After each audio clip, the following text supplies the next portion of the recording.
My name is Aurora Bennett. I'm 34 years old. And if you had asked me a month ago what the biggest challenge in my relationship was, I would have said it wasn't money, trust, or commitment. It was one woman. Her name was Mallory Grant. I've been with my boyfriend, Ethan Lawson, for 6 years. We built a life that most people would call stable. We shared responsibilities, planned our future carefully, laughed over small things, and almost never fought. Looking back now, I realize we didn't fight because every time the real problem appeared, Ethan dismissed it before it could become a conversation. That problem was his best friend, Mallory, 33, had known Ethan since college. According to him, she'd always been outspoken, brutally honest, and impossible to offend. According to me, she had spent 6 straight years trying to convince everyone, including Ethan, that he deserved someone better than me. She never hid it. The first dinner we attended together, she smiled sweetly before asking Ethan whether he ever missed dating ambitious women.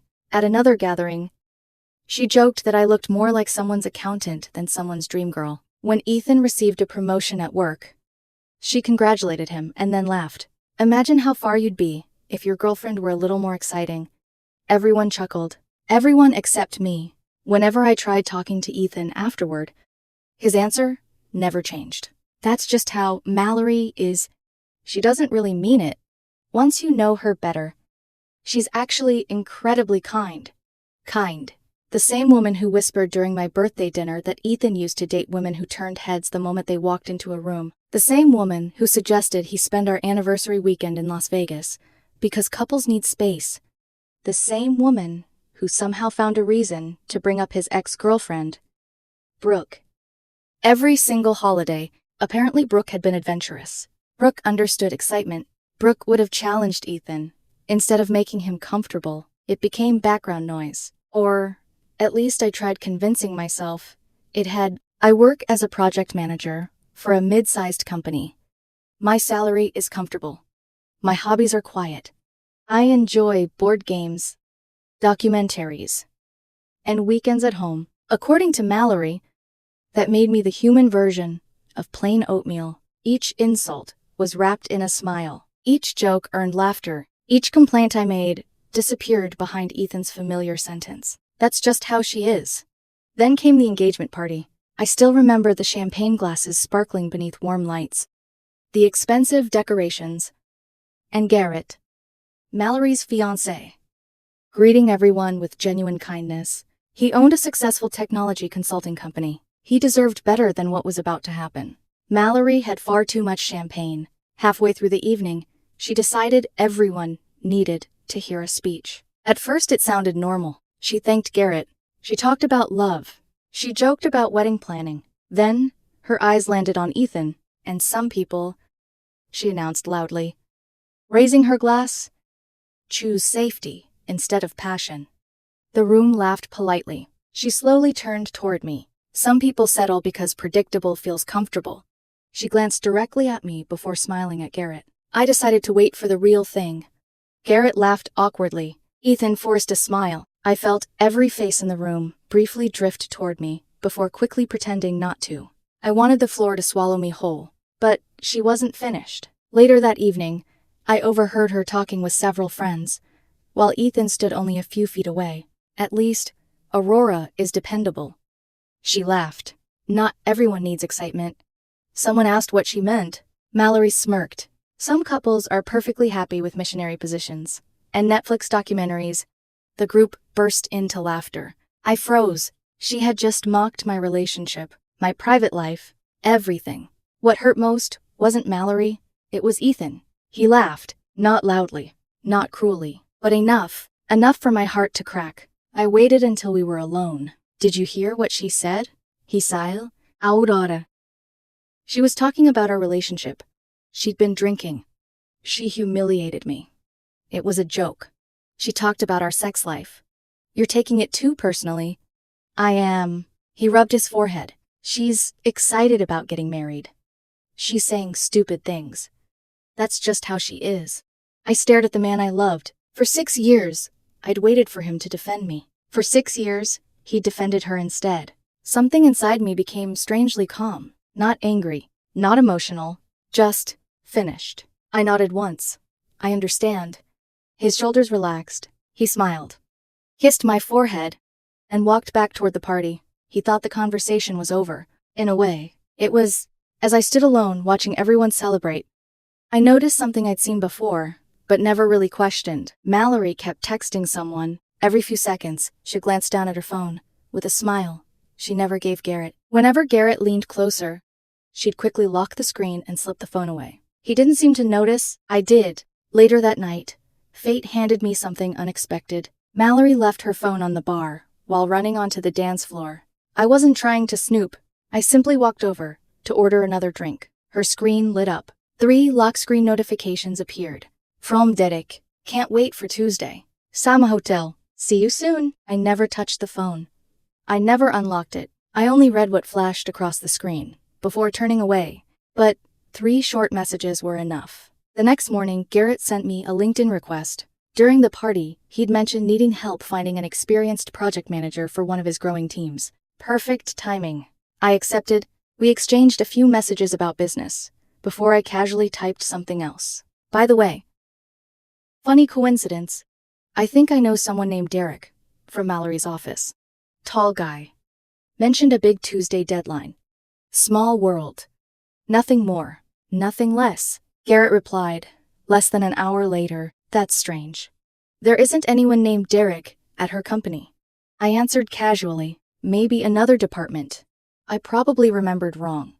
Then I changed the subject back to work. 5 days later, the engagement was over. 3 days after Garrett ended the engagement, Ethan finally confronted me. He came home from work unusually quiet, placed his keys on the kitchen counter, and stood there staring at me, as though he had rehearsed a question the entire drive home. Did you tell Garrett about Derek? I looked up from my laptop. I mentioned that I thought I recognized the name when Garrett and I were discussing work. That isn't what I asked. It's exactly what happened. Ethan folded his arms. Mallory thinks you saw messages on her phone at the party. I held his casa. Did she have messages on her phone? She shouldn't have had. His jaw tightened. That's not the point. Then what is the point? His expression shifted. Anger gave way to something more fragile. The point is that her wedding is gone. Garrett won't answer her calls. She's living with her parents. Her whole life fell apart. I mentioned one name. You knew what you were doing. Yes, I said quietly. I knew Garrett deserved to know something was wrong. Ethan stared at me. For years, he had watched Mallory insult me and treated my pain like an inconvenience. Now he looked devastated because she had finally suffered consequences. I closed my laptop. She spent 6 years humiliating me. This is different. Why? Because you destroyed her relationship. No. Ethan. She destroyed it. He opened his mouth.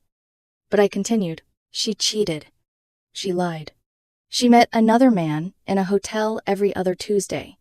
I didn't create that. I didn't force her to do it. I only said a name. His eyes filled with tears. The sight almost softened me. Almost. You always defend her.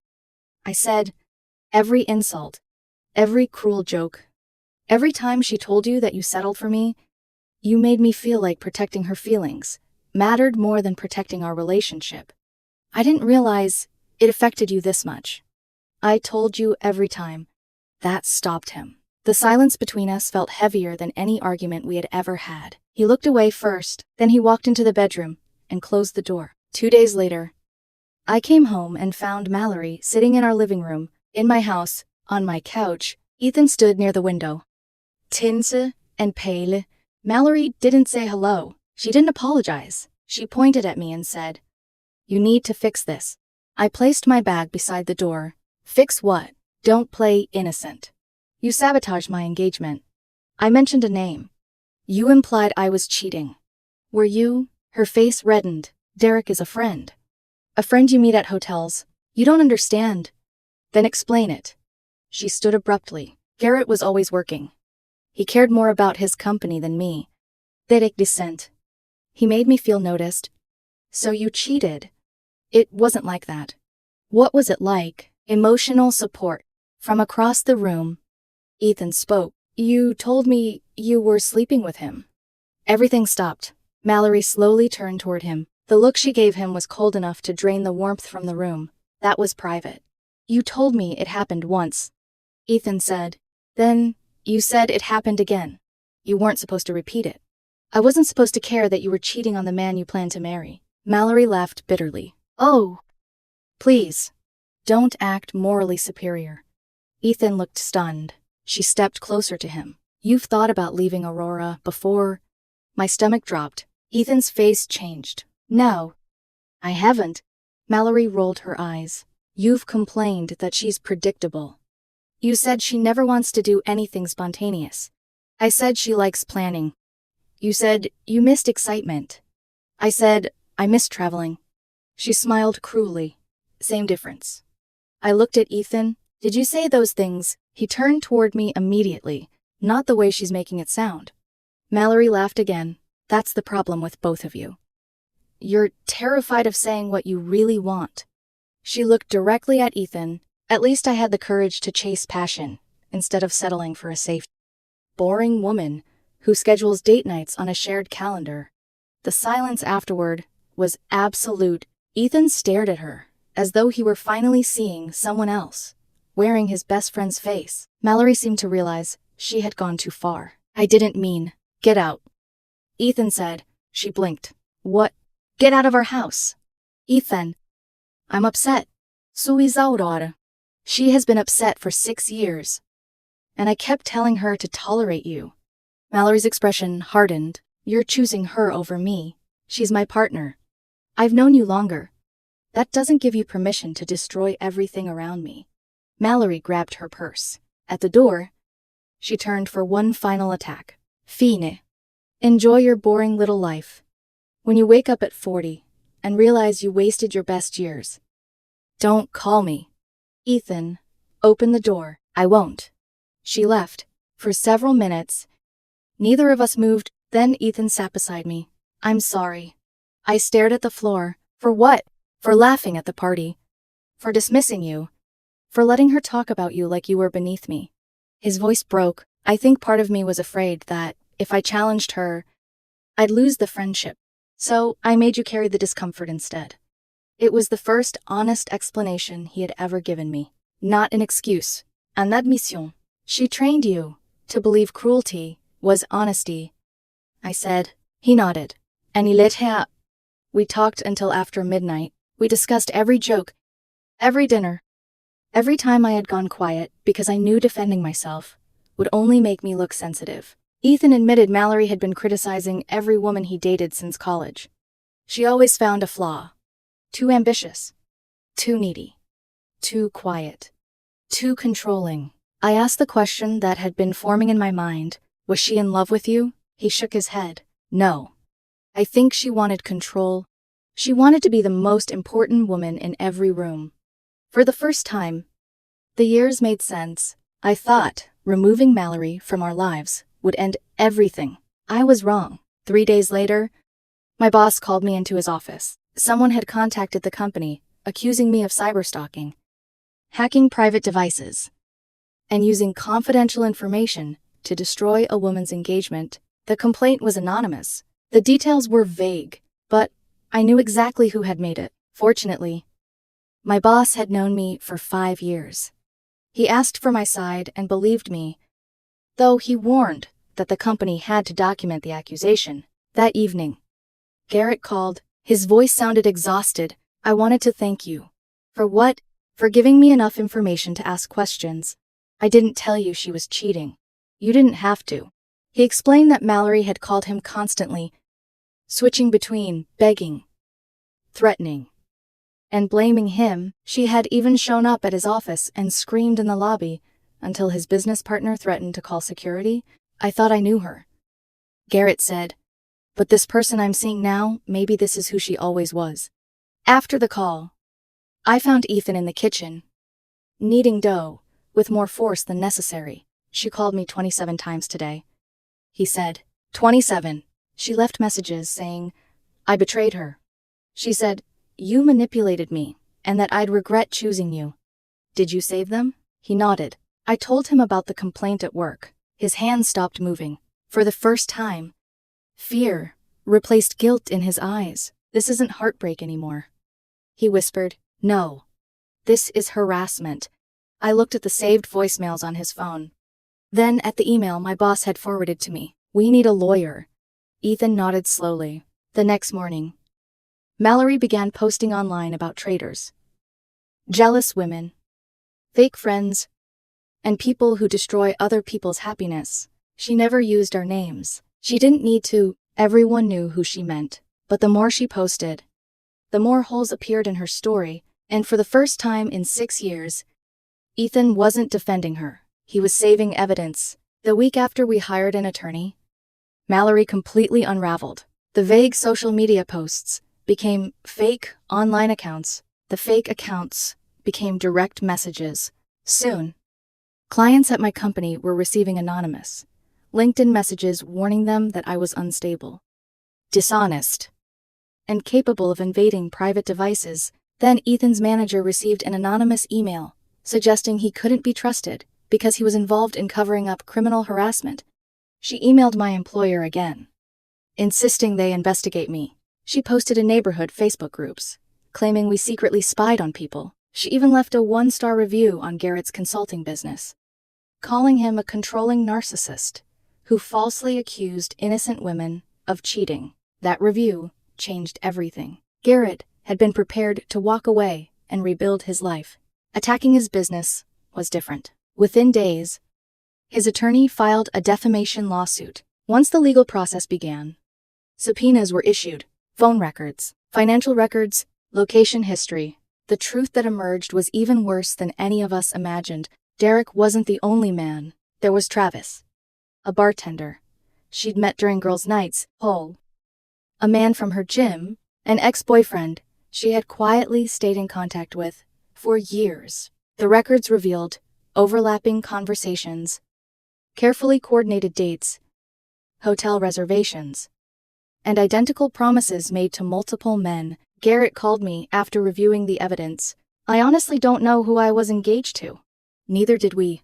The investigation uncovered something else. For years, Mallory mocked my career, my income, and my ordinary lifestyle. Ironically, she was drowning in debt. Designer handbags, luxury vacations, high-end restaurants. Everything had been financed with credit cards. Nearly $60,000. When Garrett asked about combining finances before the wedding, she'd repeatedly delayed the conversation. According to the financial records, her plan had been painfully simple. Marry Garrett, let him eliminate the debt, continue living exactly as before. The other men, insurance policies, backups, in case the marriage failed. As the lawsuit progressed, the truth spread quickly through our social circle. One friend admitted Mallory had borrowed money and never repaid it. Another remembered expensive dinners where everyone else somehow ended up paying her portion. Someone else recalled countless emergencies that always required a small loan.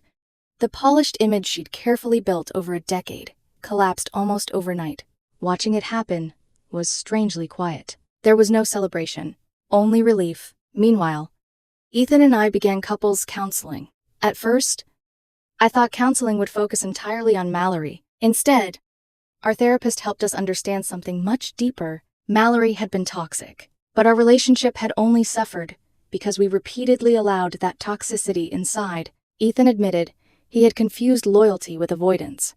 Every time he excused her behavior, he believed he was keeping the peace. Instead, he had slowly taught me that my feelings ranked below hers. Hearing him say those words out loud mattered more than I expected. For my part, I admitted that I'd stopped asking him to defend me because I had begun expecting disappointment. That realization hurt both of us. Week after week, we rebuilt trust through uncomfortable conversations we'd postponed for years. Outside the counseling office, the harassment continued. Despite receiving a cease and desist letter from our attorney, Mallory ignored it. She appeared outside Ethan's office, hoping to accidentally run into him. She waited outside my workplace twice. She continued creating anonymous accounts.